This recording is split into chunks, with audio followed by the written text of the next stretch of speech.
Whether you're conquering professional exams or personal milestones, we welcome you to Beyond Clean's Confidence Certification, the 52-week test prep podcast series. With expert insights, actionable tips, and engaging discussions, we'll break down the toughest concepts in sterile processing and build your confidence every step of the way. Join host Sarah B. Cruz as she embarks on a mission to help you not just prep for tests, but craft your success story. And now your host, Sarah B. Cruz. Hello and welcome. You're listening to Confidence Certification, a 52-week test prep podcast series to equip you to take your sterile processing career to the next level. I'm your host, Sarah B. Cruz, and on this episode, we actually have a very special guest joining us. Adam Okada is joining us, and he's currently with Healthmark as a clinical education specialist. Adam and I have had multiple run-ins on the industry, whether it's talking about Amy giving different presentations at various chapter meetings. You can't really go too far without running into Adam somewhere out there, which really makes sense because he has about 17 years in the industry. He's a Golden Crown certified sterile processing professional, and he's worked in almost every position in the department. He's formerly with Beyond Clean, and he's joining us today to talk a little bit about what it means to train your brain. Hey, Adam. Hey, Sarah. How's it going? Oh, it's going great. Hey, thanks for joining us in the first season of the Confidence Certification podcast. This is exciting. It is exciting. I'm excited to be here. Yes. It's exciting because in previous episodes, we were talking a lot about the power of study styles and how, like, our own style is reflected in how we even carry ourselves in the workplace or how we get ready for taking our certification tests, because it really reflects how our brain is interpreting and later applying the information that we're learning.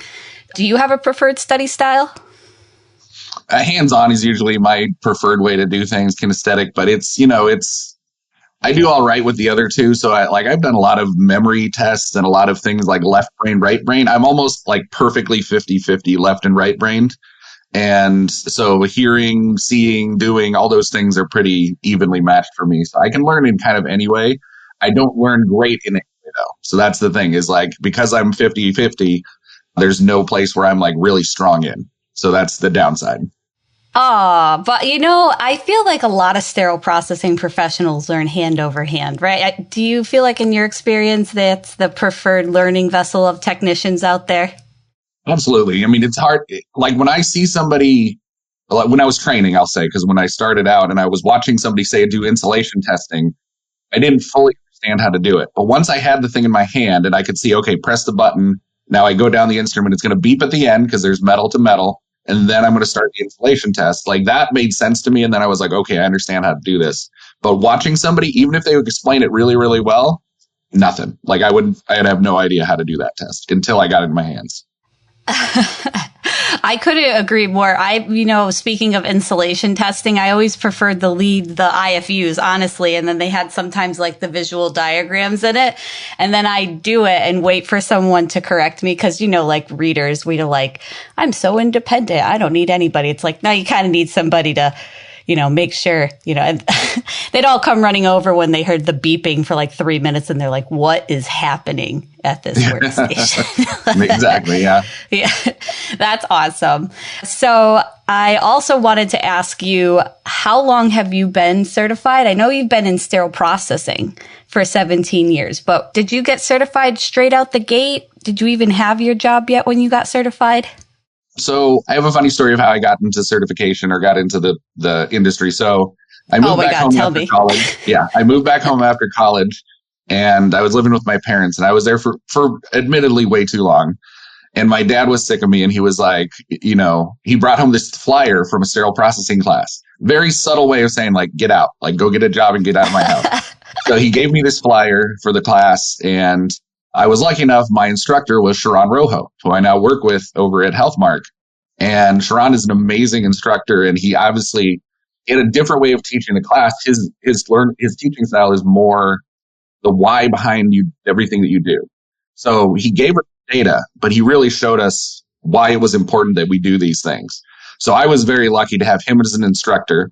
I then ended up volunteering at a location pretty much like a week after I started the class, or some very close to starting the class.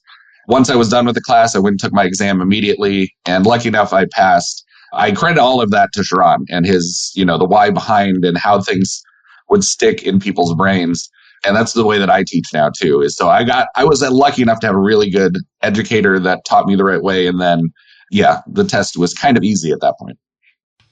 Oh, that's awesome. I think my biggest roadblock was understanding jargon, especially when I was working in the workplace. We had a bunch of, ways we say things at work, like the mother-in-law versus the low-in clamp and all that jazz, right? And then you go and you take the certification test and mother-in-law is not on it anywhere. So I think that's awesome that you had the type of instructor that taught you the baseline accurate terminology and processes first before you had the influence of hands-on, dare I say. Yeah. Yeah. And I was lucky. I kind of got to do them side by side. Like as we were taking the class, I was volunteering. I didn't have full-time hours, but I was starting to learn and do that kind of stuff. I got hired about a month into my volunteering. So again, I just got lucky. There was an opportunity there and they decided to hire me. So it all worked out very smoothly for me. Oh, okay. That's really great. And because me personally, when I was already working, I felt like it was almost like a hindrance. So I'm excited to learn a little bit about how your side-by-side training and learning really went into training your brain after this short break.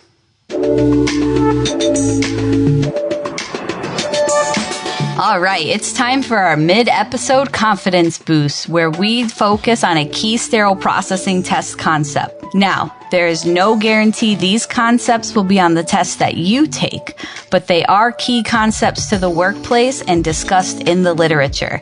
Today, we'll be covering types of sterilization monitoring. Now, when we talk about sterilization, there are 4 ways to monitor and maintain that we are achieving the practices necessary to remove and destroy all microbial life, including spores, right? So, first one is administrative. These are the policies and procedures put in place by your healthcare facility and various committees like infection prevention. They are created from industry standards, regulations, and regulatory bodies, and industry best practices or guidelines.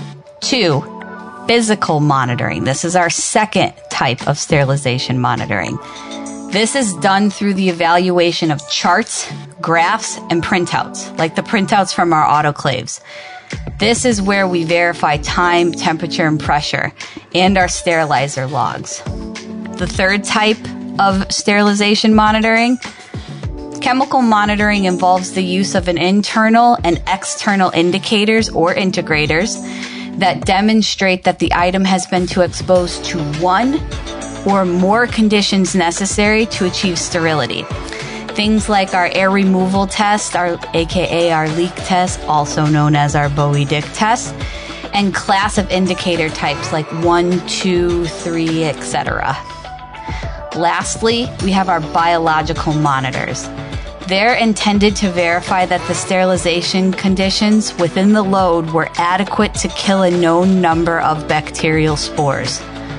The spore that's used in biological monitoring is Geobacillus stherothermophilus, and this spore is the most resistant to steam. This test pack is also called a process challenge device. That's going to wrap our mid-episode confidence boost. Good luck.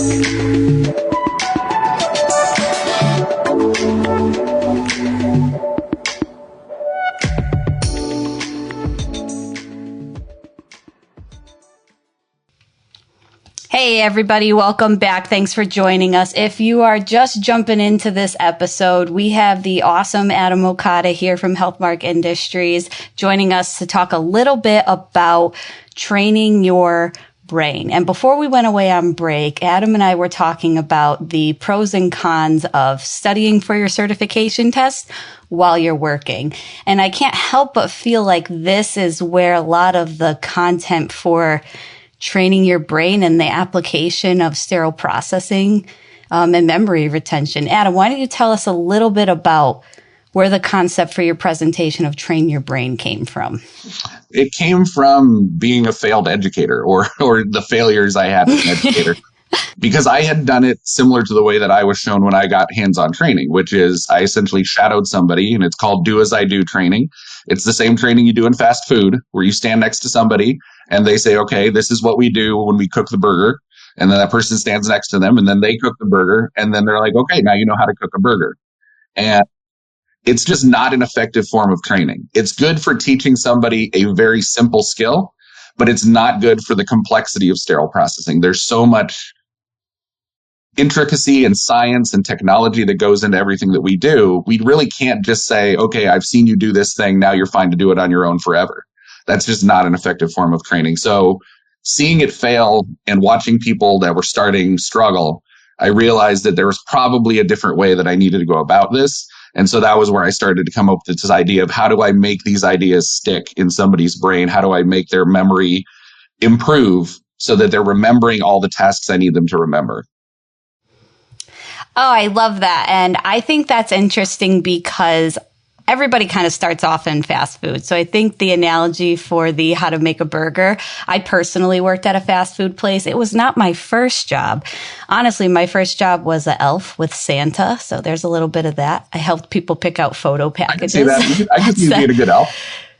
Yeah, we didn't wear ears or anything like that, but I definitely had the hat and like the little vest on. I digress. But I think that's great that when we talk about training in sterile processing, we immediately default to this hand over hand type of process when we aren't taking into consideration that they may not be learning that way, let alone retaining the information in that way because of the complexity behind it. So it really gives this reprieve to the professional too, because I know when someone was trying to teach me hand over hand, oh my gosh, it was like trying to give me directions. I'm like, listen, I'm just going to look at my GPS. Like, please don't tell me how to get there. I promise I'll just look at my GPS in the car. And I felt like that was my fault. So I think it's interesting that you take into the consideration that because there's so much behind it, that it may not be the best process. Is that a good summation? Yeah. I mean, I think, and it was also observing technicians that had been doing it for a long time. So I was lucky enough in one of my jobs, I worked with an entire shift and every single person on that shift had been there at least 15 years. So 15, 20, 30, 35 years, they had been there forever and they'd always worked together in the same shift. And when I worked with them, it was kind of eye-opening because they had their way of doing things, which was not the book way of doing things. And so they would know things like, oh, we're supposed to brush under the water line. But they're like, realistically, I can see it better when it's above the water line and I'm brushing right in my face. So there were certain things that they were like, I heard that, but I'm not going to do it because I really don't understand the why behind it. And it's hard. It's tough to teach an old dog new tricks. If somebody's in a pattern of doing things, it's difficult to break that pattern. So that's why the training part becomes really important. If we don't train right away, later on, if we're trying to retrain, it's going to be a lot tougher to get those skills in. Yeah. And, I like to call that habits and systems, which are not terms I learned on my own. I definitely read them in a book by James Clear, Atomic Habits, just to pay homage where it's due. So I like how you speak specifically to habits and systems, teaching the dog new tricks, dare I say. Yeah. So, and it couldn't be more accurate. And that's why this is how we've always done it, lives on in our space in sterile processing too, is because, I've been doing it this way. And maybe it's because no one's ever told me why, but why does that apply now when it's always been like this? Yeah. So when I hear that type of discussion, it makes me wonder if we can take this process of addressing our habits and systems before they're formed in our study habits. What do you think about that? Yeah, I think that's pretty much going to be the key, especially in something as complex as sterile processing. When you read a certification textbook, it's admittedly a little dry. It's tough to just sit there and read that chapter to chapter to chapter and think that you're retaining all the information that you're getting. So I've always said it's really good to have like an instructor that can kind of show you the ropes and show you what the important parts are, what the parts that you can kind of ignore for the exam or gloss over for the exam. I don't want to say you ignore anything, but you can gloss over them because they're not going to be on the exam. But there's certain ways that you have to read the book to kind of glean the important knowledge. And it's the stuff that's patient safety. So, Spalding classification, if you can memorize that scale, that's going to come up again and again and again throughout the book. And it'll answer a lot of different questions on the exam because a lot of them go back to Spalding. I think that's kind of the key when you're reading it, is figuring out why certain things are important and then highlighting those things and focusing on those important parts. Yeah. And just really quick for our listeners, I don't know if you were able to appreciate the play-by-play book Adam literally just made about Spalding classification system. Like, let's recap that really quick because it's really good. Learning a broad subject, Spalding classification system, right? It was, when I teach at my local community college, that's at least 3.5 slides, robust slides of information. And that's because you have to understand the big concept before I can even start to talk to you about high level, low level, semi-critical, all that jazz, disinfectants, detergents, enzymatics.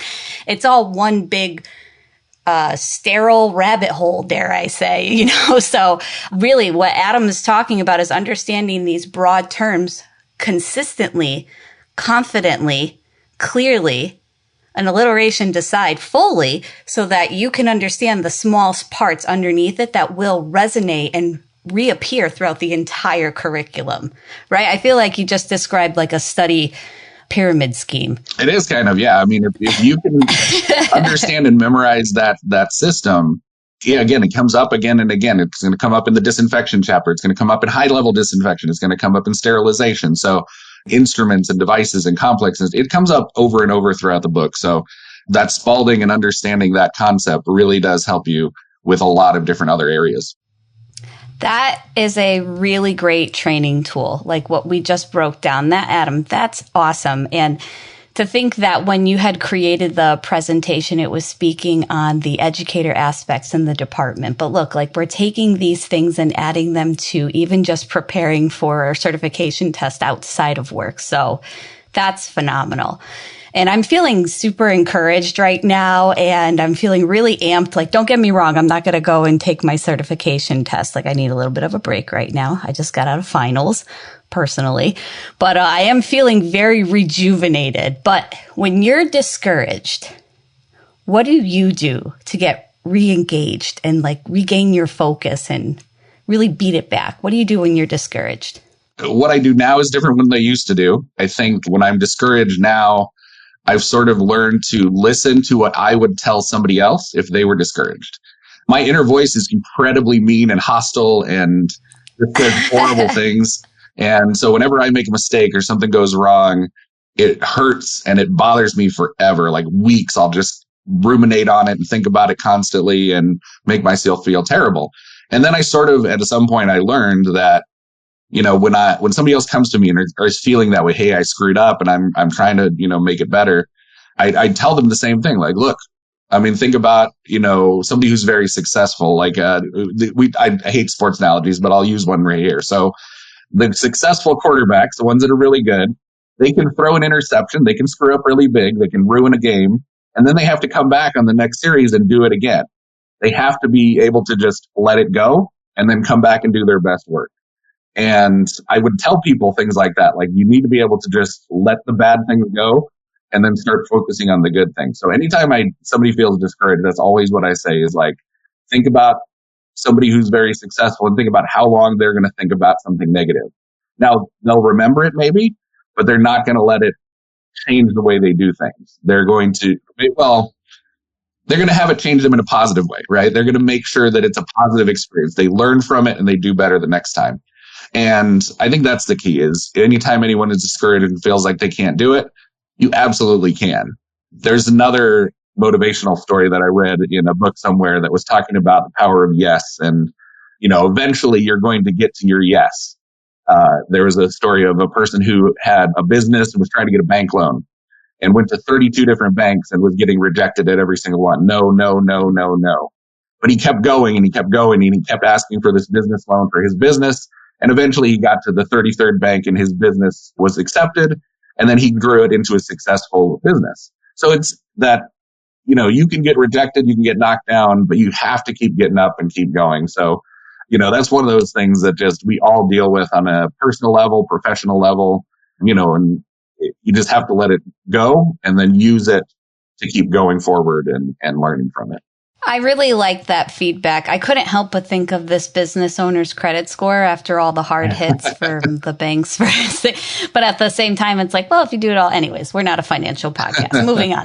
But I can't help but I really liked when you were talking about getting up and moving on and everything like that, because I think that's a concept that a lot of professionals, sterile processing professionals specifically, we've heard that, we get that, we know that, but when we hear about training your brain and how to successfully find tangible ways to recognize that we're frustrated, recognize that we're struggling with a topic, and then how to actually move through that, that's where the real mentorship, support, and guidance can happen. And that's what we really aim for on the Confidence Certification podcast, is this ability to not just say, well, you have to pass your test, but how are you going to pass your test? Let's make a plan that actually works for you. So, Adam, now listen, usually every week I'm the bad guy. I know, it's me. I'm the problem. And I give homework. Whamp, whamp. So this week, I'm actually going to ask you to think of a homework assignment or a task that you can give our listeners. Keep in mind that some are in the field. They're just learning about sterile processing, or they may even already be struggling to take their test. So what type of homework assignment or little task can we give them to get them ready for their confidence certification experience? I'm going to go back to the memorizing the Spalding classification scale. I'm going to hit that well one more time. Do it. Yeah. So, once you learn the basics of it, critical, semi-critical, non-critical, you learn what each one does, you learn the levels that each one requires. And it's a pretty simple chart. You could look at it on one page and you can kind of glean it. Just know that it's going to come up in different ways on the exam. So it's going to come up in, hey, you've got this instrument. What kind of level is this going to require? And then you're like, oh, that's a Spalding question. Man, a lot of questions, I would say 5 to 8 questions out of 150. That's quite a bit are going to come back to Spalding. So memorizing that scale would be the homework lesson that I would give, because I think it's probably the number one thing you can do to improve your chances of passing that exam. Oh, I love that. And don't forget to go the step further, everybody, and look at it as that pyramid that we were talking about. Big concept at the top, smaller pieces on the next side, and then where it resonates throughout, right? Spalding, the different levels, and then decon, sterilization, detergents, enzymatics, and then all over the place. So big to, start little, get that sound, and then go big so that you can answer the questions you need to answer. Absolutely. All right, Adam, I want to thank you again for joining us on the Beyond Clean Confidence Certification podcast in the first season. This is awesome. Episode 6. And thank you so much for hanging out with us today. Happy to be here, Sarah. Anytime. And that's going to do it for this week's episode. For more sterile processing education and resources, make sure to visit beyondclean.net or follow Beyond Clean on Facebook, LinkedIn, Twitter, and Instagram. And don't forget to check out over 1,000 SPD related videos at youtube.com/beyondclean. If you have any questions or comments for the show, you can reach out to info@beyondclean.net. Finally, make sure to download the Beyond Clean mobile app on the Apple and Android app stores so that you don't miss a future episode of any of the other awesome Beyond Clean podcasts. My name's Sarah B. Cruz, and you've been listening to Confidence Certification. Until next time, keep fighting dirty and pass that test with confidence. The views and opinions expressed in this podcast series are of Sarah B. Cruz only and do not represent the companies she works for or collaborates with.